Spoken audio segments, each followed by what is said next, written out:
Well, you heard me outlining what's happening up in Manchester. Man United, Old Trafford is a bit dilapidated and rusty, and that great club needs a new stadium, wants to build a £2 billion rebuild.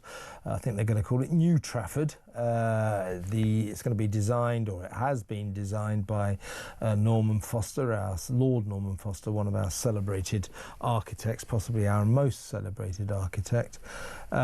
He designed Wembley, also the Gherkin skyscraper. He's very famous, very good. So he's designed this amazing looking stadium. 100,000 people will be in it. It costs £2 billion. But it turns out, so that's fine. It's a very rich club, do what it likes. However, public money is going to be used to build the infrastructure, funding what they're calling the biggest urban regeneration since the London 2012 Olympics. Well, why? Why? If they need infrastructure, roads, paths, whatever, around the stadium, Manchester United should pay for it. I mean, voters, the public didn't say, we really want Manchester United to have a new ground. Whatever money we can help with, please let us know. What's this about? Pay for it yourselves.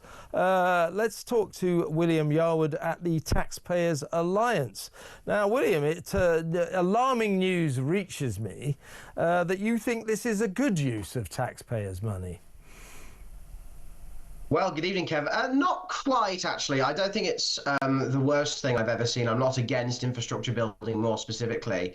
But if you dig into it a little bit more closely, there is a slight element of corporate welfareism here, which makes me very uneasy. The fact that the only reason this infrastructure and this redevelopment is coming about because of this new stadium being built. And as you rightly said, if this new stadium is being built, thankfully not with taxpayers' cash, then this rich club should actually at least put some money, if not all of the money, towards building the infrastructure around it in order to make sure that it's connected, in order to make sure that the area around it is how they want it to be. But I think there's lots of questions to be asked about this. I think specifically Rachel Reeves mentioned this project back in January, and Reeves interestingly said that it was a great idea and she was looking forward to it. But get this, Kev, she didn't really say how much money was going to be spent on it. We know it's millions. But there's an element of transparency here that I think we need to get into, because when we talk about infrastructure projects, when we talk about development, Britain is pretty unable to build anything on time or on cost. So, the millions of pounds that they might spend on this could potentially turn into tens of millions, hundreds of millions, and possibly billions, which at that case would be a complete waste of taxpayers' cash. Yeah, I take the point that this will probably, really improve a large area of Manchester. But, and it's quite right, of course, that Man United, by the way, one of the richest clubs in the world. I mean, it keeps pleading poverty. Well, stop paying your useless players 300 grand a week. Get rid of some of them. Get some cheaper players. But it's a very valuable club. It is actually definitively the most valuable brand in all of sport.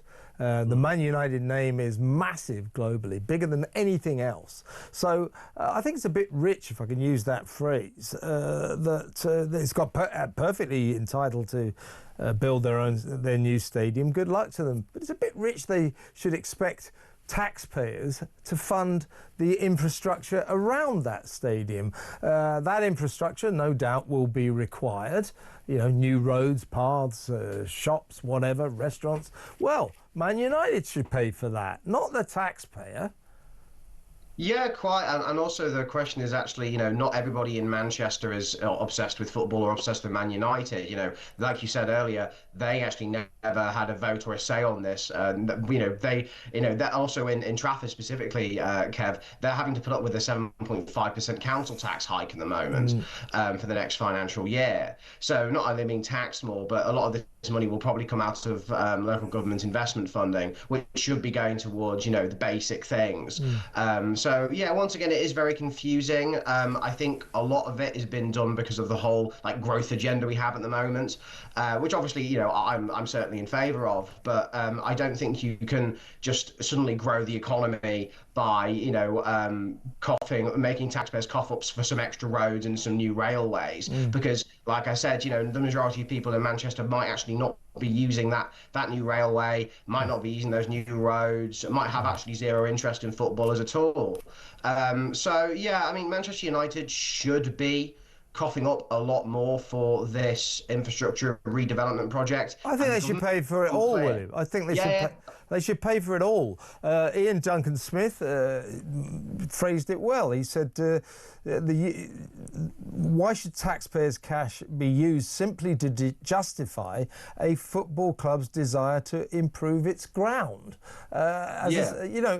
These kind of stadiums do require new roads as a rule, and new paths, and various buildings, restaurants, bars, and all that kind of stuff. Well, that should all be down to Manchester United, particularly as it's one of the richest football clubs in the entire world. They're getting away with something here if the taxpayer has to pay for this.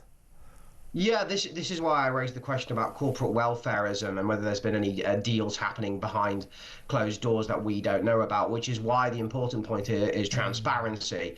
Reeves needs to come clean about what's happening here, including, and DCMS does as well, and Manchester United need to as well, because like I said earlier, there's a worry that actually if we don't know how much money is going to be spent on this infrastructure, it could get caught up in the same problems that other infrastructure projects have. They take too long, they overrun. I mean, they want to get this done in about 5 years, I believe. I mean, Britain is pretty useless at building things at the moment due to the amount of red tape and political interference we have.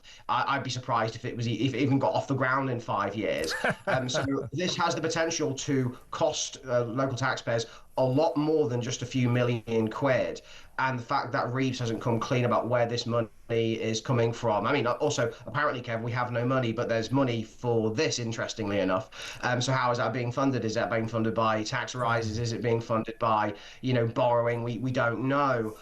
So I do have worries about this because it seems to be a lack of transparency at the moment, which isn't a massive surprise given how, Labour's running the country at the moment, but it's still a massive concern for me.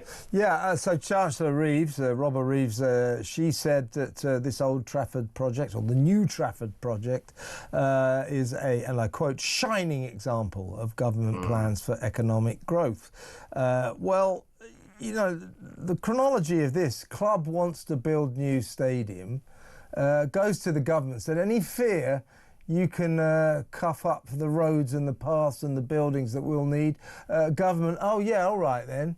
Well, it's quite crystal clear to me. The government should have turned around and said, no, you want a new stadium, you pay for it. You got more money than Croesus anyway. All this old Manchester United's in big financial trouble. Well, it's not really. I feel sorry for all the little clubs in the land, who have stadiums that are falling down. This is preferential treatment for a big, rich club. My club, I'm a Fulham fan, season ticket holder there. We've just spent, or my club has just spent many millions of pounds, zillions of pounds on this remarkable new stadium, which hangs out over the River Thames, full of restaurants and sort of entertainment suites. It's even got a outdoor swimming pool in it, all that kind of stuff. But quite rightly, Fulham paid for it itself. The club paid for it.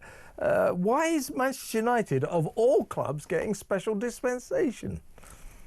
I think it's something you mentioned earlier about it having a big brand name and it having the ability to throw its weight around, if you will. Yes. Because that's the problem a lot with lobbying. To make a slightly different point, is if you're the biggest beast in town, you can go to the government and essentially ask for things and get them to cater your demands. But like you said, if you're a grassroots football club, or when I was living in Wales, playing rugby there, lots of rugby clubs are in dire straits as well across the country, and they've got no voice standing up for them because they just don't have the money or the resources to lobby the government in certain ways. But also on the Reeves growth point, last time I looked, you didn't just grow the economy by just throwing taxpayers' money at things. Growth comes from the private private sector. Growth comes from entrepreneurship. Growth comes from getting the government off of people's backs, not robbing Peter to pay Paul, if you will. So yeah, there's a multitude of issues with this story, and a multitude of issues with this infrastructure and this Trafford thing. But I think what we need to do is we need to demand transparency and a clear-cut approach to this, because otherwise this could all get out of hand very quickly, as lots of other infrastructure projects do, and lots of corporate welfare stuff does, which gets brushed under the rug. Yeah, which is it's definitely one for the Taxpayers Alliance, but it just proves that these politicians are so naive. Because if I was the Chancellor, or if I was the Cabinet, and Man United came to us and said, "Oh, we're building this £2 billion stadium, can you build the roads that we'll need?" I'd have said no. No, you want your new stadium, you pay for the roads, and if you don't do that, you can't have a stadium, can you? It's called business, it's called negotiation, but our government stupidly has rolled over. But definitely one for the Taxpayers Alliance to watch. William, great to talk to you. Thank you so much for your time. William Yarwood from the Taxpayers Alliance. What do you think about that? I think it's an outrage, I really do. Obviously, you've noted I'm not a Manchester United fan,